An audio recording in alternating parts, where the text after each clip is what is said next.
No, I know there were no boundaries from the studio. I had to maintain an R rating. I couldn't be NC-17. So, but besides that, there were no boundaries, and we got an R rating the first time through, so we were fine. But yeah, they gave me no restrictions whatsoever.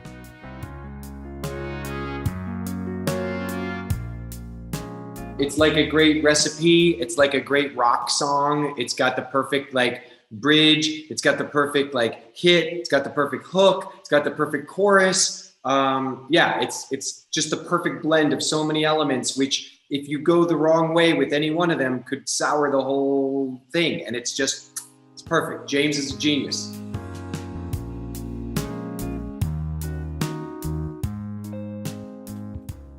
I would say it's the best opening scene ever. Yes, yeah. I will say that. And I was in Saving Private Ryan. And I'm thrilled to be in it. Yeah. How was shooting it? Exciting, nerve-wracking. When every explosion you see that happens on a screen, that doesn't happen by accident. There's a bunch of people setting that up in a safe way. And when they say action and you go do your thing, the last thing you want to do is make a mistake because they got to go back and set up all those explosions again. And that's not a small job. So yeah, a lot of pressure.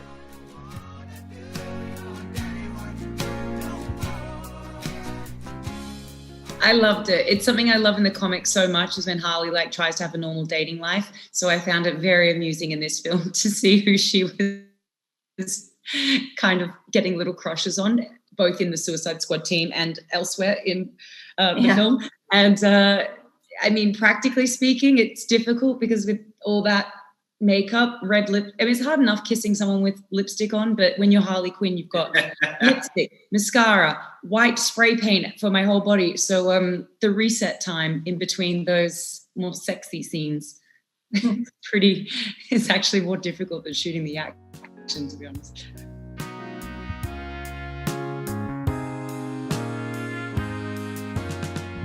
Fue muy divertido. Fue muy divertido. Por un lado era muy bonito ver a Margot Robbie, que es una excelente actriz, lidiar con el personaje de Harley Quinn. Se nota que es un personaje que lleva haciendo mucho tiempo, que lo tiene muy a mano, que lo conoce muy bien. Es precioso ver cómo entra y sale del personaje y cómo cada vez ha llegado a profundizar en él mucho más, ¿no? Yo creo que la Harley Quinn que presenta en esta película es la mejor de las Harleys que hemos visto hasta ahora. Y era muy bonito verlo trabajar de esa manera. Y lo nuestro fue muy divertido, o sea, esta cosa entre romántica y Peter Sellers, entre comedia romántica absolutamente demencial y lunática en mitad de toda esta historia, fue muy divertido de rodar.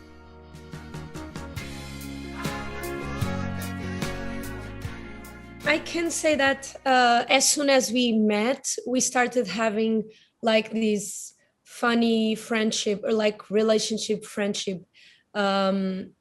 Because Idris is from UK and I'm from Portugal, and we have a little bit of some similarities in our dark humor.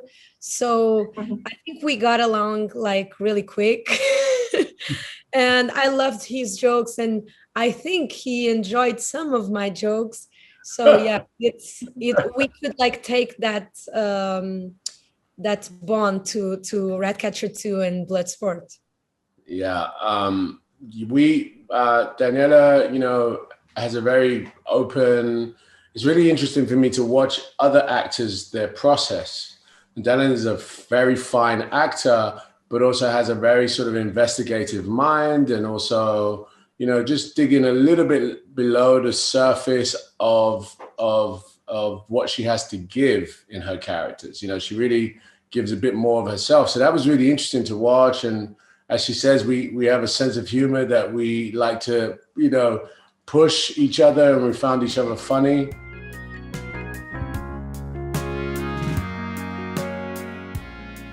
Listen, I started with a lot more supervillains. So I started making, copies of all these different guys, looking up all these supervillains online, putting pictures of them all over the walls of my office. And then sort of carving from that, the heroes or the villains that worked the best in the movie, and trying to figure that out. And I came to what I was really quite happy with and felt good about. No, I think I really was going off of the comics, you know, from the late 80s by John Ostrander. I really wanted to remain true to those. And, I, you know, obviously there's some things that David did that were really great. I loved his, you know, his casting of some of those characters. And so I took those actors. But other than that, I really just wanted to make my version of the Suicide Squad the best I possibly could. And so in that way, it has a lot of differences from the first movie, but nothing that was intentionally like, oh, I got to be different. It really wasn't like that. It was more about being in the spirit of the original comics.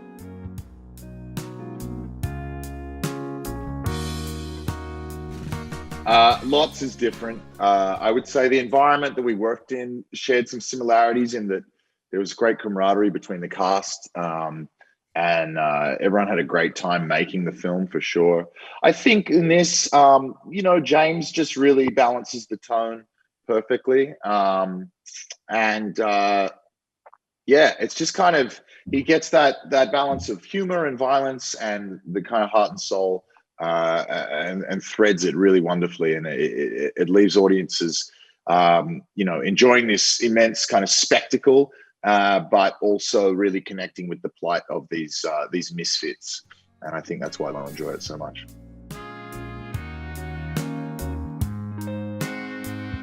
I looked at the comic book to see how the Thinker Hat was in the comic book, but he had been in many different variations in the comic books, and he's old. He was never a very hugely successful villain, so he was obscure. So I just sort of looked at the comic books and looked at the script. I always just go back to the script and say, what is the script telling me about being a bad guy? But it's just fun being a bad guy, you know, as you can imagine.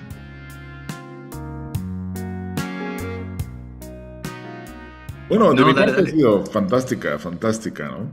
Porque realmente tienes que trabajar una maldad muy profunda para poder ser realmente un villano de esta dimensión.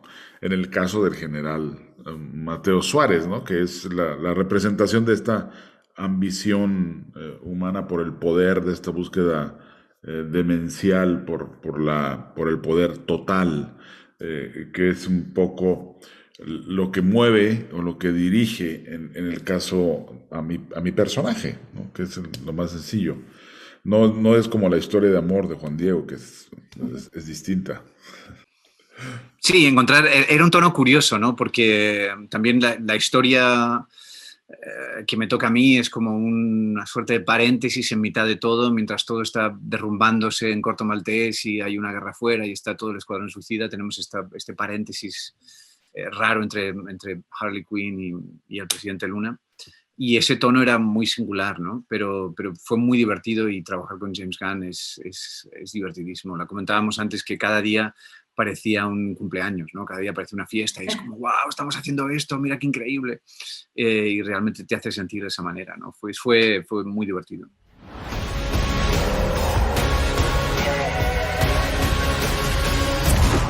God, we've got a freaking kaiju up in this shit. I don't wanna do your I love the rain. It's like angels are splooching all over us.